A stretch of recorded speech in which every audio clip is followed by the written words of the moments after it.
হত্যা, হুমকি ও নিরাপত্তা চেয়ে থানায় সাধারণ ডায়েরি করেছেন ঢাকা 10 আসনের আমজনতা দলের প্রার্থী আব্দুল্লাহ হুসাইন। বুধবার মধ্যরাতে ধানমন্ডি মডেল থানায় ডায়েরি করেন তিনি।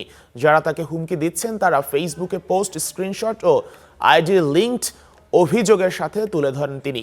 জানান 2024 সালের 14 আগস্ট যারা তার ওপরে হামলা করেন তারাই বুধবার সামাজিক মাধ্যমে আবার হত্যার হুমকি দিচ্ছেন। ঘটনার সুষ্ঠু তদন্ত করে জড়িতদের বিরুদ্ধে প্রয়োজনীয় ব্যবস্থা গ্রহণ করার কথা জানিয়েছে পুলিশ।